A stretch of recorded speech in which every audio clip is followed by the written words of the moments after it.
I'm Marlin Lavanhar, the senior minister here at All Souls Church in Tulsa, and I'm sitting with my good friend and colleague, Bishop Carlton Pearson, and we're just talking about some things we're excited about. We're working together more and more these days and doing some really innovative things, and we just want to talk about it and share it with you.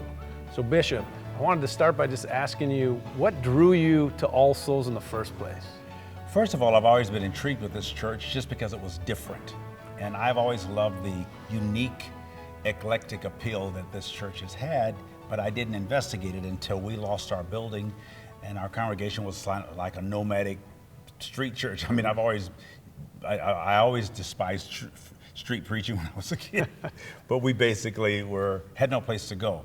We had moved from the beautiful Episcopal church downtown that had been so sweet, but we were looking for a more permanent place and space time-wise. Mm-hmm. And when you called at one of our times, we were having lunch together, and you just brought up the idea, well, we don't have our 11 o'clock service during the summer months. We were having it later than that downtown. I said, well, maybe we can come. And of course, my people got very excited about it. We up and came here, and it was a little bit more, the time was a little bit more amenable to our congregation at that time. And you offered us the building free, no charge. I mean, you didn't ask us for anything, and we didn't give you nothing. So, but we loved being here, and I loved the warm. And the thing that was so interesting is not where we relegated to that service like it was a segregated service.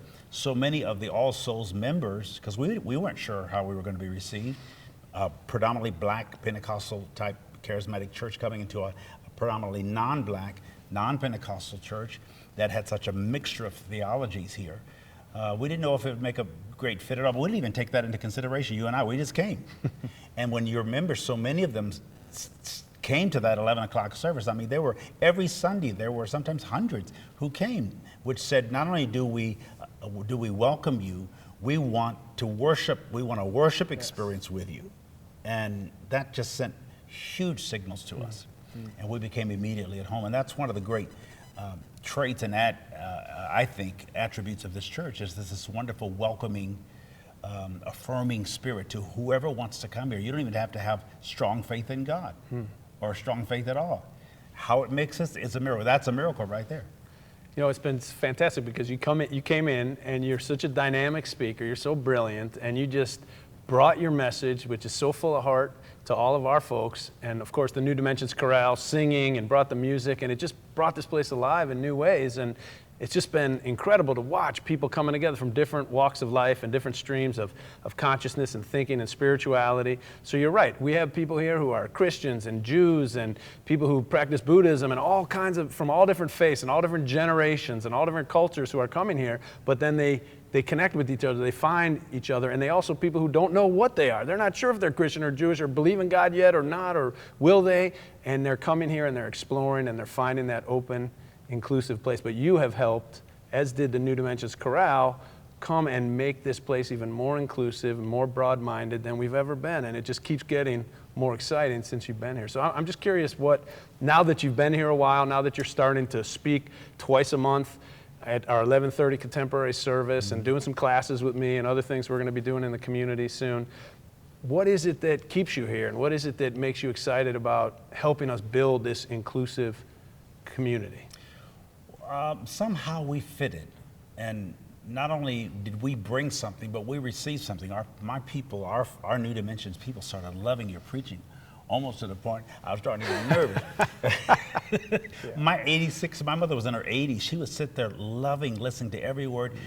I don't know of another local church that fitted psychologically, philosophically, theologically to where we were as radical inclusionists. I've been preaching the gospel of inclusion, as you know, and that's kind of what got me in trouble with my fundamentalist friends. Who are now slipping in here on Sundays and checking us out, and there's a lot. We've been talking now, but we've been here 7 or 8 years. Yes. So this church is the new modality or the new model in so many ways. We add a little energy and some spark and spice that may not have been here before, and it's a great combination.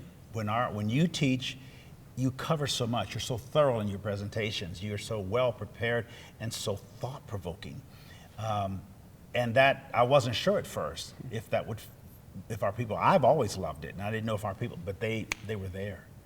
And So you're gonna have to tone it down just a little bit. Yeah, right. No, we work together. I feel you. I feel your energy. I feel your brilliant mind. Of course, I pick your brain a lot. I ask a lot of questions about Unitarianism, about the philosophy. It really wasn't until I got here that I realized how closely related my concept of the gospel of inclusion was really universalism. One, uno, version or versification of the whole. That's the way I look at universalism, or the oneness, the all-inclusive oneness in what is called Unitarianism. So you talk about a marriage made in heaven. I think that's what it is. But I'm excited that it's becoming more that, because this church was way ahead of its time. Well, I just love, it seems like we're at a time in history and a time in Tulsa when people want to be together with other people who look differently, sing differently, pray differently, all those things, and they just want to make community. I think to myself, we don't want to wait till we get to heaven to have this world where people are coming together across races and cultures and religious philosophies and beliefs, and let's do it right here. And so we're starting to see that more and more in our classes and our worship services and all the things we do.